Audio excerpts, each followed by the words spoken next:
बाहुबली 3 को लेकर हर कोई काफ़ी उत्साहित है और दर्शकों के लिए काफ़ी खबर है। तो चलिए इसी के बारे में मैं आपको कुछ बताना चाहता हूँ। अमरेंद्र को कुंतल साम्राज्य की राजकुमारी और उसके राजा की बहन देवसेना से प्यार हो जाता है। भल्लाल को पता चलता है कि अमरेंद्र को देवसेना से प्यार हो गया है।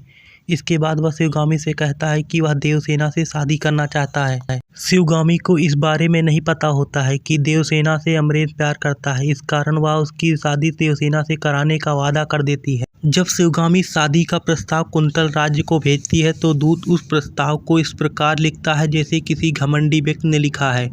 देवसेना इस शादी के प्रस्ताव को कड़े शब्दों के साथ मना कर देती है।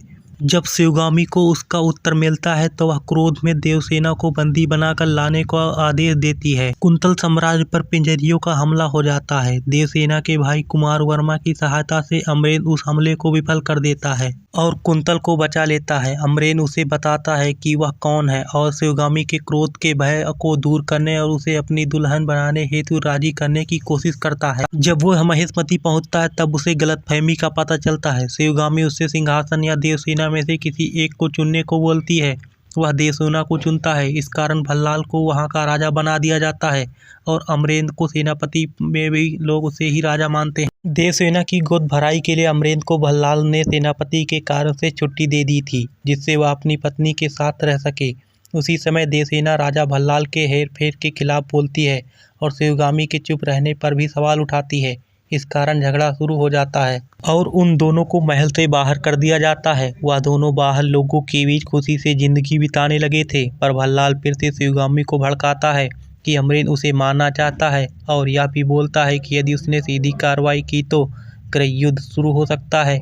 इस कारण शिवगामी उसकी सेवा करने वाले सेवक कटप्पा से बोलती है कि वह संकट में है और उसे अमरेंद्र को मारना है। शिवगामी के कहने पर कटप्पा ने अमरेंद्र की पीठ पर धोखे से हमला कर उसे मार दिया।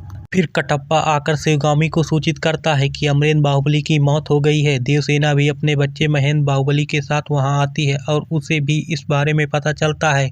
शिवगामी महल के बाहर घबराई हुई भीड़ को बताती है कि अमरेंद्र मर चुका है और अब उसका पुत्र महेंद्र बाहुबली नया राजा होगा। इसके बाद भल्लाल और उसके लोग मिलकर देवसेना और उसके बच्चे को पकड़कर कारावास में डालने की कोशिश करते हैं। देवसेना और बच्चे को शिवगामी को सौंप देती है जो कि भागने में सफल रहती है, लेकिन देवसेना अपने आप को नहीं बचा पाती। उसे कैद कर लिया जाता है। 25 वर्ष बाद भल्लाल देव और अमरेंद्र बाहुबली के पुत्र महेंद्र बाहुबली में भयंकर युद्ध होता है और इस युद्ध में भल्लाल देव की पराजय होती है। महेंद्र बाहुबली का राज्याभिषेक होता है और महेशमती का नया राजा बन जाता है।